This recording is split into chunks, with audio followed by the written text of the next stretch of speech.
Hello students, how are you all? Welcome back to my channel English with Seema Miglani. I am back with class 10th, second chapter, that is Nelson Mandela, A Long Walk to Freedom. Okay, this chapter is basically, we are talking about that written by Nelson Mandela, his own experience. Okay, he has written his own experience when he was just fighting against that system of race, system of color.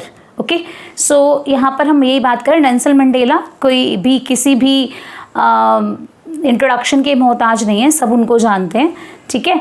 और यहाँ पर Nelson Mandela ने अपने उस struggle की बात की है जो उसने फ्रीडम के लिए, फ्रीडम लेने के लिए एक बहुत सारे सेक्रीफाइसेस, बहुत सारे यू कैन से ऐसे दौर से गुजरे थे वो, जिसकी बात यहाँ पर उन्होंने बताई है।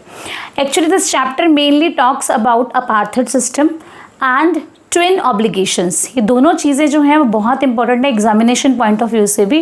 बार बार रिपीटेडली क्वेश्चंस जो हैं रिपीट होते हैं सीबीएसई एग्ज़ाम में, that is about twin obligations और अपार्थाइड सिस्टम के बारे में। ये दोनों टर्म्स हम आज क्लियर करेंगे।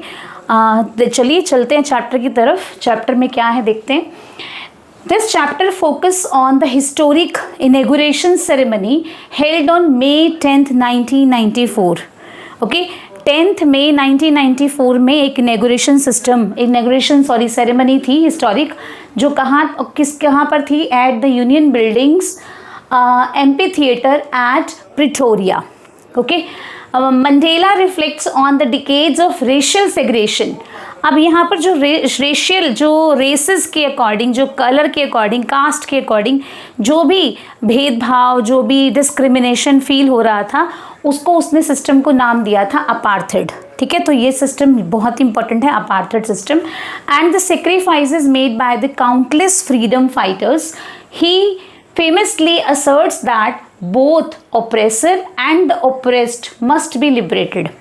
ठीक है, यहाँ पर उसने क्या बोला है कि जो ऑप्रेसर है और जो ऑप्रेस्ड पर्सन है वो लिबरेटेड होना चाहिए, आज़ाद होना चाहिए। ठीक है, कोई भी किसी को दबाए नहीं, ऐसा होना ही नहीं चाहिए। Redefining courage not as the absence of fear. उसने ये नहीं कहा कि करेज क्या है। करेज का मतलब ये नहीं है कि किसी में फियर नहीं है तो उसमें करेज है, वो ये कहना चाहता है, but as the triumph over it.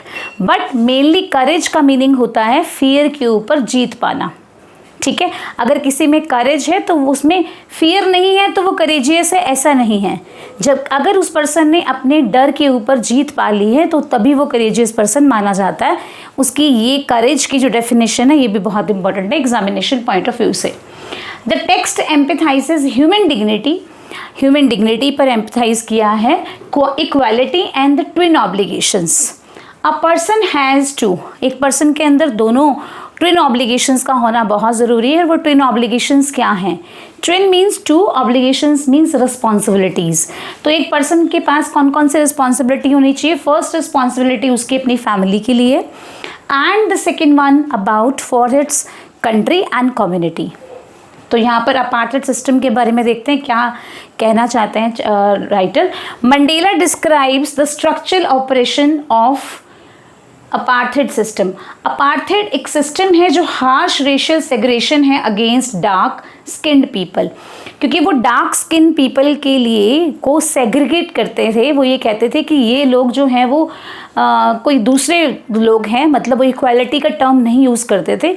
वो बोलते थे कि जो ब्लैक पीपल हैं they must have a different country, different rule and different all.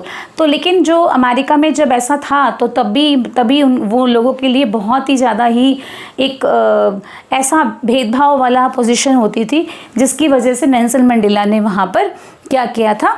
Yes, उन्होंने इसके लिए बहुत ज़्यादा स्ट्रगल किया था और वो सक्सेसफुल भी हुए थे।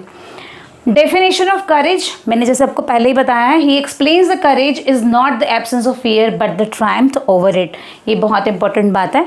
नेक्स्ट है इसमें ट्विन ऑब्लिगेशंस, जिसकी हमने बात कर चुके हैं कि Nelson Mandela states every man has two duties, one to his family and second one is family or parents, and second one is for its people, its community and for his country.